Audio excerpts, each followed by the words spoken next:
Yo, what up is done? Sammy Lee here. We are the Soul Brothers. How you guys doing? Back with the performance review. Does it still basketball throwback performance review? This is old. This is old, man. One of the oldest shoes I have in my collection. Actually, it is the oldest shoe I have. Yeah, I mean, it's also, it's still basketball, but obviously it's good at basketball. It's not like that old, and it's not like a shoe that's not a basketball shoe, but more of a throwback performance review. Yep. Let's get it popping with the traction. The Tracciones. Alright, so what are we calling this? Well, this is the Kobe 5, but you probably already read that title. Yeah, and if you guys didn't know. Yeah. But what are we calling this? Traction pattern. It reminds me of hieroglyphics, isn't it?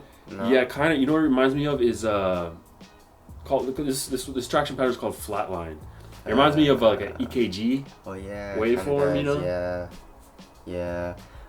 But it picks up a lot of dust, man. Really? Yeah, when I was playing on dust, I had to constantly wipe.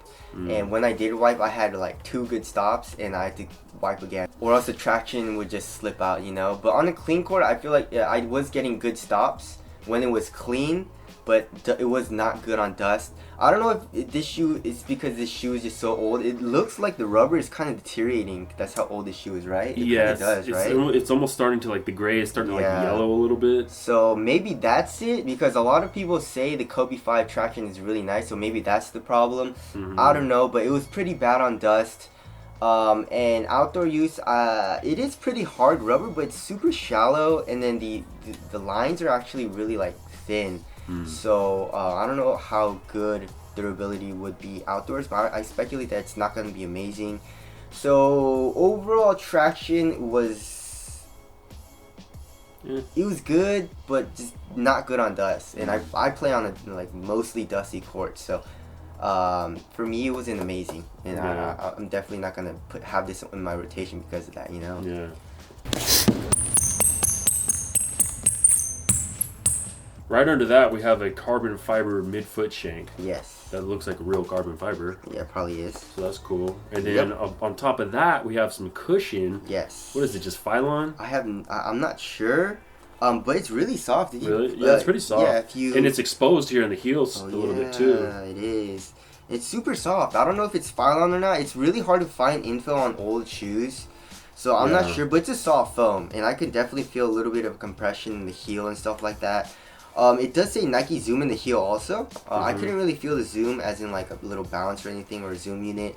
But the cushion, the foam actually feels really soft. Very nice heel to toe transition. Very low to the ground, but I just love soft cushions, you know. Yeah.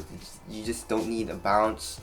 But it's still responsive, good impact protection, stuff like that. So yeah, I really like the cushion setup. Yeah. I don't know, maybe it's because it's so old, that's why it got softer. What do you think? Maybe. Yeah, there might have been some hours on these already softening it up. Yeah. But moving on to the upper, it's a lot of fuse. Yes. And it's kind of indicative to that era.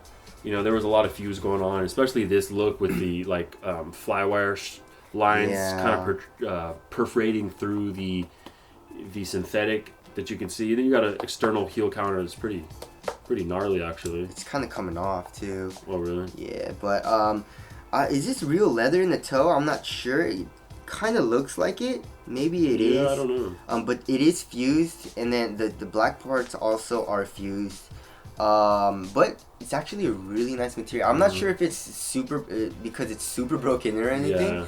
But it feels really soft, and I'm actually not mad at the materials. I think it's because it's hella broken indeed. Yeah. You know, because it's not stiff. It's really pliable and soft.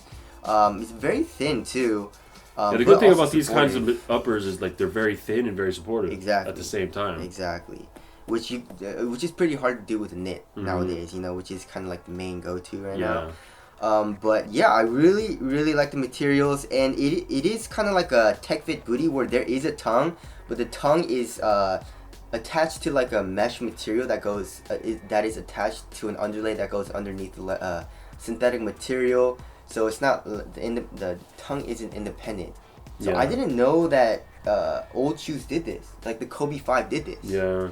Like the freaking what? I'm not sure if any other Kobe's do this either.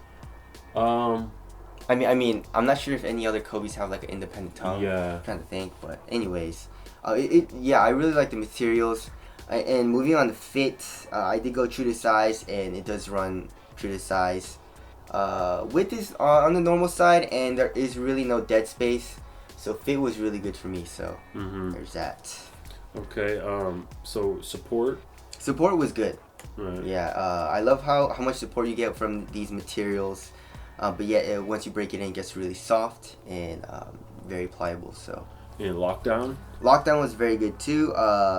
No lockdown issues in the heel, no heel slippage, and no lateral containment issues at all. And I wasn't sliding in the footbed. So. All right. Let's see what weight we're working with. I feel like it's really light, huh? Pretty light. Ooh, what? 9.84. I mean, it does feel super light on foot, but because it was a leather material, I expected it to be a little bit heavier. But yeah. How heavy are the Mambas?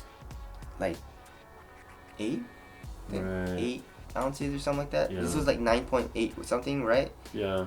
So these are really light actually. It doesn't feel light. Yes, it feels super light. Just wish this traction was better on dust. But other than that, yeah, it's a very responsive shoe. So durability, we have a little bit of durability issues. I feel like for how old it is, it's actually holding up pretty well. Yeah, that's true. And if it was new, I feel like durability should be good. Besides like maybe outdoor use for the traction, but yeah. So are these hot or cool or? A little bit hot, Right. a little bit hot, but nothing too crazy. And I still don't know why companies put ventilation holes. Do they even do anything though? Do you think they do I've never anything? really felt it doing much. It's not like, yeah, right? Yeah. Maybe they do a little bit, I don't know. I still never feel like they do a significant difference, you know? Aesthetics. I like him. Yeah, they're pretty dope. Oh, yeah. Definitely not my favorite Kobe, but it's not bad. Yeah. Alright, I guess let's wrap it up. How much were these when they came out? Probably like 160, something like that? No idea. I feel like it's they used hard to be. find, dude. I feel like Kobe's have been expensive for a while. Really? I don't know. Yes, because he was in his prime when he was with Adidas. For sure. And then he switched to Nike, and that's when he was still really good, you know? Yeah. And it's really hard to find the retail price on like really old shoes. I don't know why. Or maybe I'm just really bad at Google. But anyways, performance-wise, yeah, these are really, really nice. A throwback to old school materials.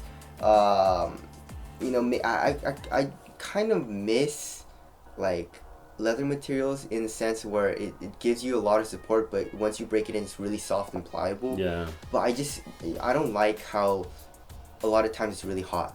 Yeah, that's true. It's kind of suffocates your foot. But other than that, yeah, I really like leather, like this leather/synthetic material when they do it right. The foam is really soft. Traction is really good besides on dust, but I feel like it's because it's really old.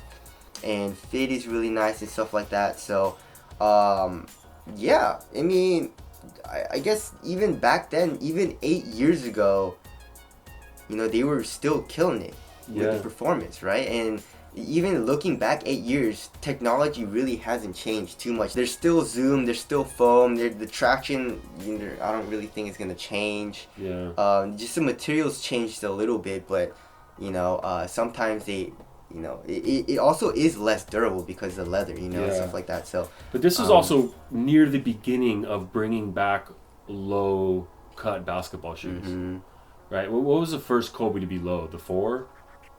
I think 4, yeah. 4 maybe was kind of like a mid, but the 3 was definitely kind of like a high. Yeah. And 2, same thing. So then they really lowered it, and he's like, you know what?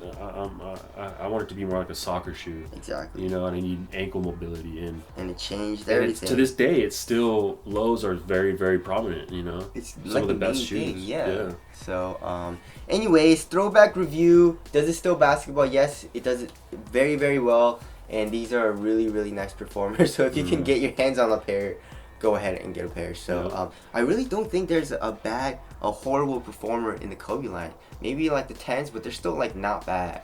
Yeah. But anyways, that's it.